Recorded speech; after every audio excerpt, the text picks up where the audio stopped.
Bonjour et bienvenue sur cette vidéo. Aujourd'hui nous allons faire un coup d'œil sur la crise des retraites en France. Mais premièrement j'espère que vous soutiendrez la chaîne en vous abonnant et en m'encourageant à faire plus de vidéos sur divers sujets, sans beaucoup de retard.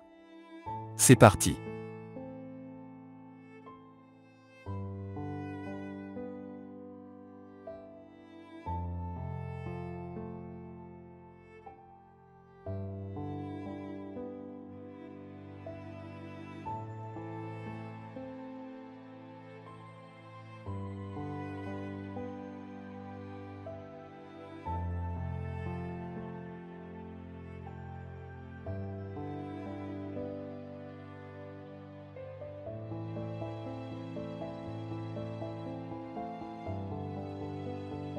Point avant de voir la situation au présent, il faut vraiment comprendre la réforme des retraites si vous n'avez rien suivi depuis le début.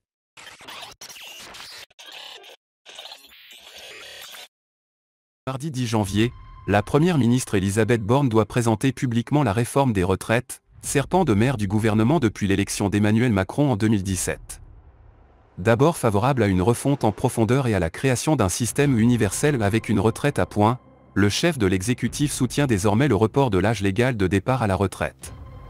Objectif affiché, ramener le régime des retraites à l'équilibre à horizon 2030. Tout l'automne, partenaires sociaux et présidents de groupes parlementaires se sont succédés à Matignon, pour négocier sur les concepts clés du projet. Âge plancher, allongement de la durée de cotisation, dispositif spécifique aux carrières longues. Cela ne vous dit rien ? Voici les questions à poser pour tout comprendre à la réforme des retraites, version 2023. Question 1. Que prévoit ce projet de réforme ? Tout d'abord de décaler l'âge légal de départ à la retraite, de 62 à 64, voire 65 ans.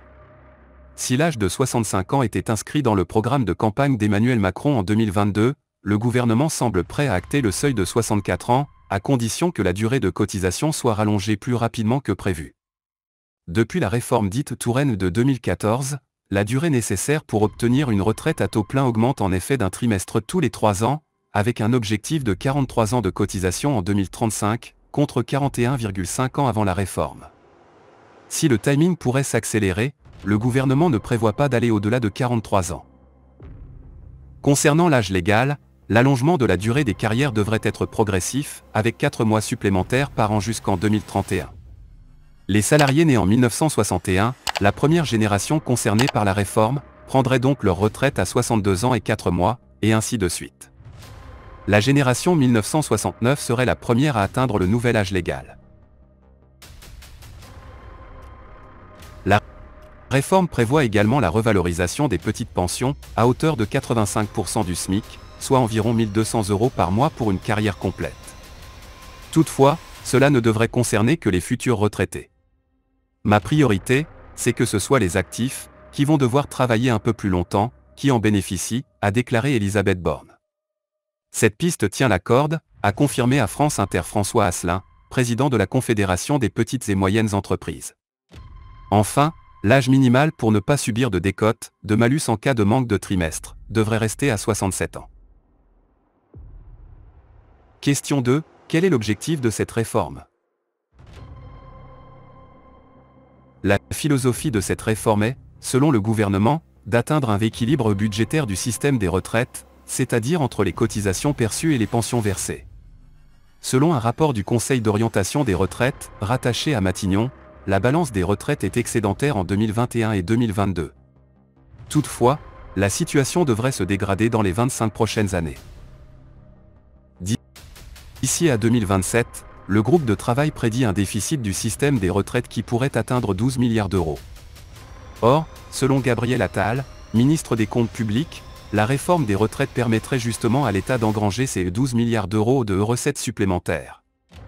Selon le Conseil d'orientation des retraites, à horizon 2035, le report de l'âge légal à 65 ans permettrait de générer plus de 32 milliards d'euros de recettes supplémentaires, 22 milliards d'euros en cas de report à 64 ans, avec une augmentation de la durée de cotisation plus rapide.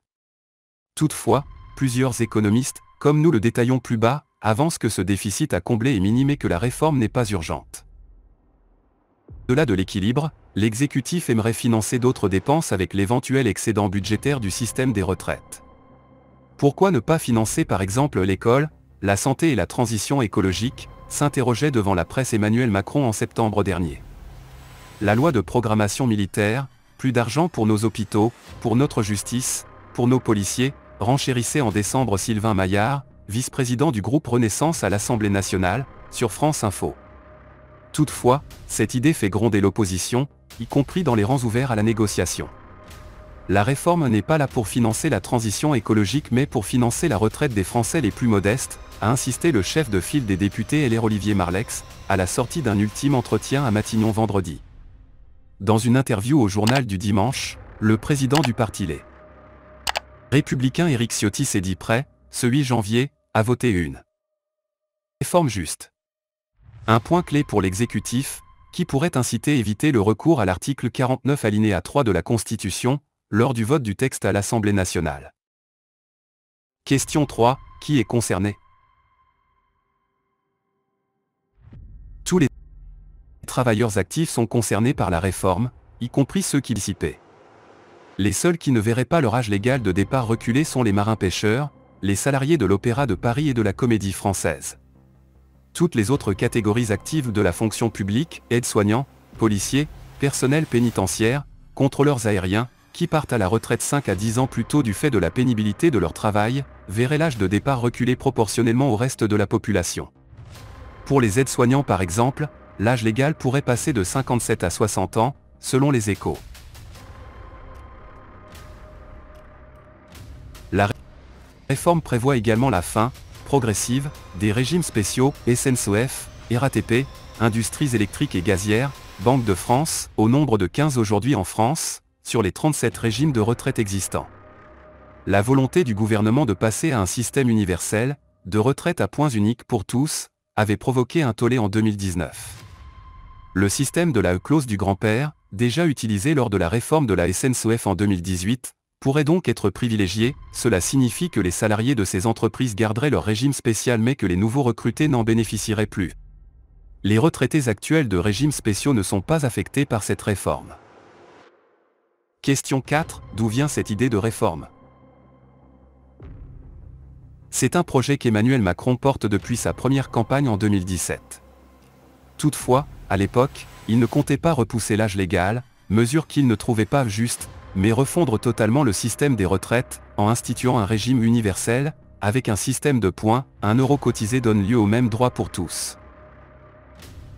Une réforme d'ampleur par rapport à tous les ajustements réalisés depuis plus de 20 ans, censée permettre une adaptation aux changements structurels de la société, fluctuation de la croissance, vieillissement de la population, hausse du nombre de retraités. Toutefois, la réforme est retardée tout d'abord par la crise des Gilets jaunes, en 2018, puis elle rencontre une très forte opposition de la part des syndicats et des corps de métiers affectés en 2019. Le rapport de Jean-Paul Delevoye, nommé haut commissaire à la réforme des retraites, préconise en effet le décalage du départ à la retraite à taux plein de 62 à 64 ans, pour inciter les salariés à travailler plus. L'exécutif perd le soutien de la CFDT et les inégalités du nouveau système sont relevées. Cela donne notamment lieu à 2 journées de grève nationale très suivies en décembre. Dans un avis critique, le Conseil d'État parle d'une étude d'impact insuffisante et de projection financière lacunaire. Avec l'arrivée de la pandémie de Covid-19 en mars 2020, la réforme des retraites est suspendue.